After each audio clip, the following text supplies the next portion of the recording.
Entonces, si Cristo permitió este hombre dentro de sus filas, fue para enseñarnos a nosotros también que estamos infiltrados. Y que no nos debe sorprender porque salieron de nosotros, de nuestras filas, pero no eran de nosotros.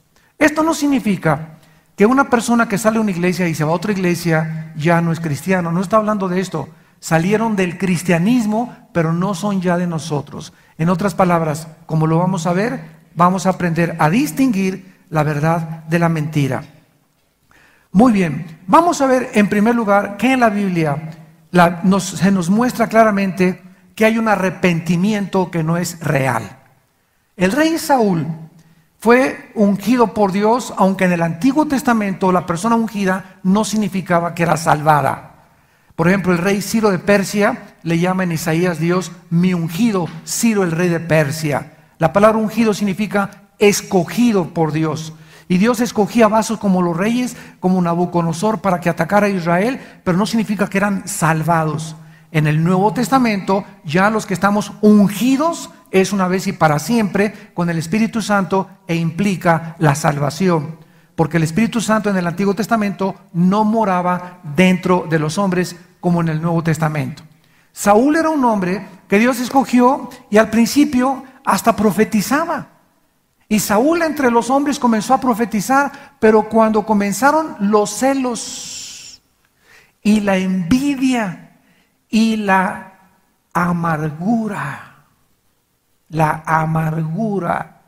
el resentimiento de no perdonar, comenzó a inundar el corazón de Saúl y se levantó en enemigo de Dios al comenzar a perseguir al ungido de Dios, que era el rey David. Tenemos el ejemplo también de Herodes. Herodes era un rey que le encantaba ir a la iglesia el domingo.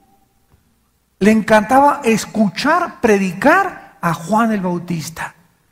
Y cuando Juan el Bautista predicaba, por favor tráiganlo y que me dé una conferencia, quiero estudiar estudio bíblico. Me encanta oír la palabra de Dios de Juan el Bautista. Cualquiera podría decir, bueno, Herodes ya se convirtió. Sin embargo, ¿qué pasó?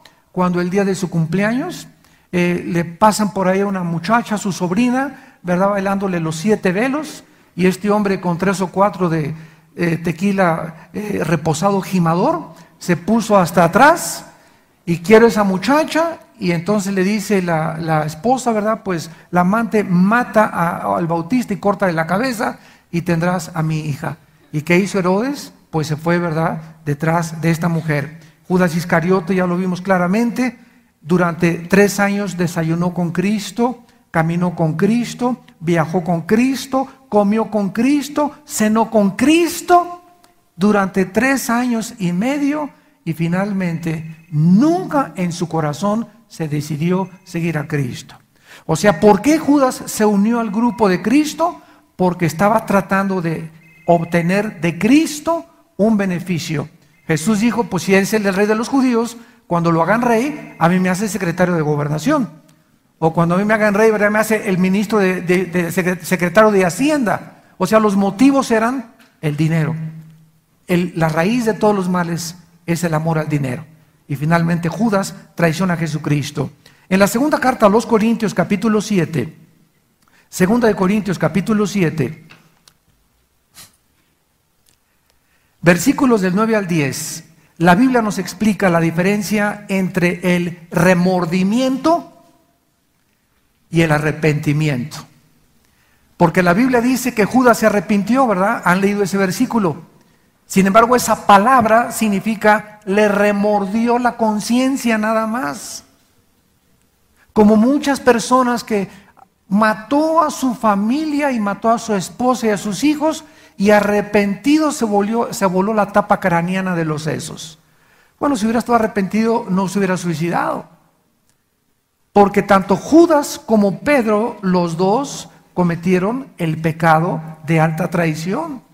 Judas traiciona a Cristo, Pedro lo niega. Los dos eran culpables delante de Dios. ¿Qué fue la diferencia entre Judas y el apóstol Pedro? Que si Judas se hubiera arrepentido según Dios, como lo vamos a ver, no se hubiera suicidado, porque hubiera creído que hay perdón en la sangre de Cristo. Y las monedas no las hubiera arrojado en los pies de los sacerdotes. O sea, cuando arrojó las monedas en los pies de los sacerdotes, creyó que los sacerdotes eran los que lo podían perdonar, cuando Cristo durante 3 años y medio predicó que Él era el Salvador. Pero Pedro, al contrario de Judas, y pecó igual que Judas, lloró amargamente y se arrepintió de su pecado. Cristo resucita, se le aparece a Pedro, lo restaura y lo nombra, ¿verdad?, aquel que abriría las puertas de la iglesia en Pentecostés.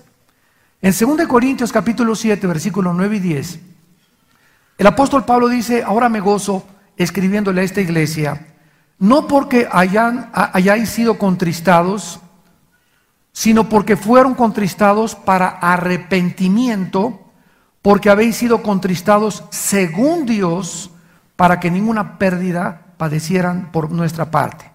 Porque la tristeza que es según Dios, acuérdense aquí la diferencia, hay tristeza que viene de la carne. Hay tristeza y dolor que viene de la carne. Hay una misericordia que no es santa. Hay una humildad que no es santa. Hay una tristeza que no la produce Dios. La produce tu pecado y te dolió lo que hiciste, pero no te dolió según Dios. Tú no estás arrepentido con Dios, sino por lo que te va a pasar y por lo que vas a pagar por lo que hiciste. Pero tú no estás arrepentido, ni tu tristeza es porque hayas ofendido a Dios o porque tengas temor de Dios. La tristeza, que es según Dios, produce arrepentimiento para salvación. Pero la tristeza de que no hay que arrepentirse, pero la tristeza del mundo produce muerte. Entonces vemos pues que hay 2 tipos de tristeza y 2 maneras de lamentarse. Hay una persona que llega y me dice su esposa: oiga, pues mi esposo, ¿verdad?, ya anda con la amante. A ver, venga don Pancho, usted anda por ahí en adulterio, pues vamos a tratar con su vida. Sí, hermano, sí, etcétera, etcétera. Ella, mi esposa, me quiere dejar y mis hijos también y bla, bla, bla. Le decimos en México lágrimas de cocodrilo.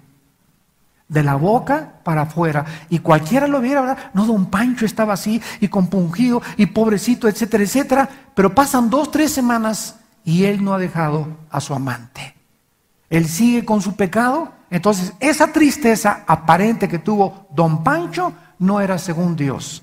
A él no le dolió: Señor, he pecado contra ti, como dijo David en el Salmo 51 y en el Salmo 32. Padre, contra ti he pecado, Señor, he hecho lo malo delante de mis ojos. Lávame, purifícame con el hisopo y seré más blanco que la nieve. Ese es el verdadero arrepentimiento. Hay un falso arrepentimiento de acuerdo a la Biblia. Número 2, hay una fe que no es real. Hechos capítulo 8. Hay una fe que no es real.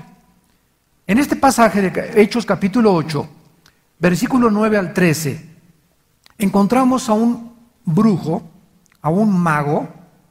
Hechos capítulo 8, versículo del 9 al 13, que dice en el versículo 9 que se llamaba Simón y ejercía la magia, la brujería en aquella ciudad, y engañaba a la gente de Samaria haciéndose pasar por algún grande. O sea, yo tengo muchos poderes.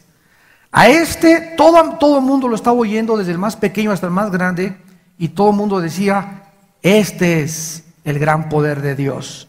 Y le estaban atentos, porque con sus artes mágicas les había engañado mucho tiempo. Pero cuando creyeron a Felipe, que anunciaba el evangelio del reino de Dios y el nombre de Jesucristo, se bautizaron hombres y mujeres. Y dice la Biblia: también creyó. Y aquí podríamos asumir, al leer esto, que Simón el mago se había arrepentido, ¿verdad? También creyó Simón mismo y se bautizó el sinvergüenza todavía. Hasta agua le fueron a echar. Y estaba además con Felipe, comenzó a seguir a los discípulos, viendo las señales y grandes milagros que se hacían estando atónito. O sea, hizo los ritos del cristianismo, ¿verdad? Me levanto, sí creo en Cristo, me echo agua, me bautizo, etcétera, etcétera, y comienzo a asistir a la iglesia. Todo esto lo hizo Simón el mago, pero Dios conoce el corazón.